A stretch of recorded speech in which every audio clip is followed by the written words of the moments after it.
स्वाधीनता दिवस अवसर रे परिवेषण कले निश्चय प्रथम स्थान अधिकृत करिबा बोली मोर विश्वास अछि। तेबे चलो आम चाटशाली।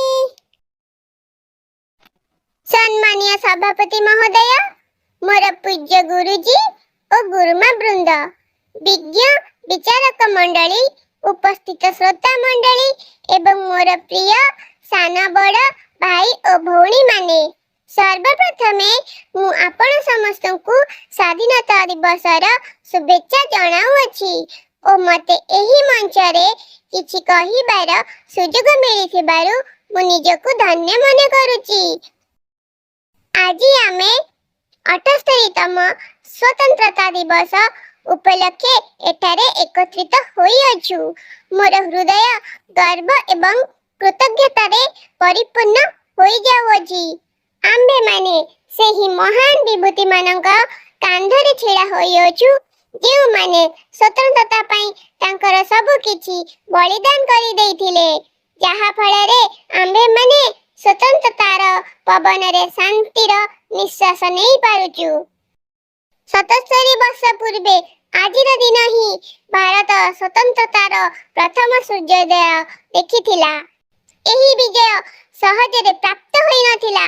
अगणित बलिदान और निरंतर संघर्ष एवं आम स्वतंत्रता सेनानी मानकर अतुट संकल्पर परिणाम अटे।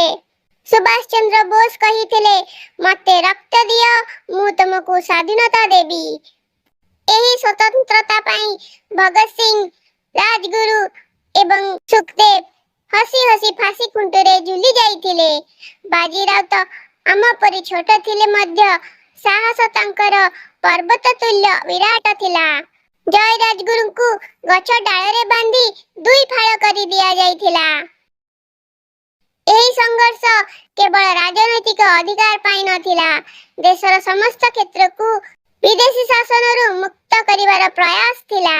दृढ़ मनोबल और संघर्ष पाई भारत 1947 मसीहा अगस्त 14 तारिख मध्यरात्र रे स्वाधीनता लाभ करिथिला एवं ता पर दिन शांति, मैत्री और प्रीतिर प्रतीक तिरंगा पताका नील आकाश रे फर फर उड़ी रोमांच सृष्टि कला। एही दिन भारतर प्रथम प्रधानमंत्री पंडित जवाहरलाल नेहरू लाल किला ठारे तिरंगा पताका उत्तोलन करिथिले। सेही दिन ठारू एही दिवस को अति धूमधाम रे स्कूल, कॉलेज, ऑफिस इत्यादि स्थान रे पालन करा जाय थाए। एही दिन आम विद्यालय रे जातीय पताका उत्तोलन करा जाय थाए एवं पताका तले जातीय संगीत गान करा जाय थाए। शेषरे समस्त को मिठा बंटा जाय थाए।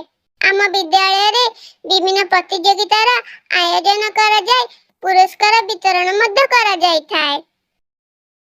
केवल जातीय पताका उत्तोलन करी पताका तले जातीय संगीत गान करी देबा एही दिनटीर महत्व नुहे।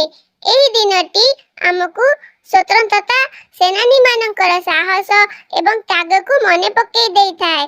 सेथिपई केवल आजी नुहे, प्रति मुहूर्त रे सेमानकर त्याग को स्मरण करी एही स्वतंत्र देशर सुरक्षा और समृद्धि रे निजको नियोजित करिबा पई शपथ नबा। मु एतिकी कही मोर वक्तव्य शेष करूची। जय हिंद,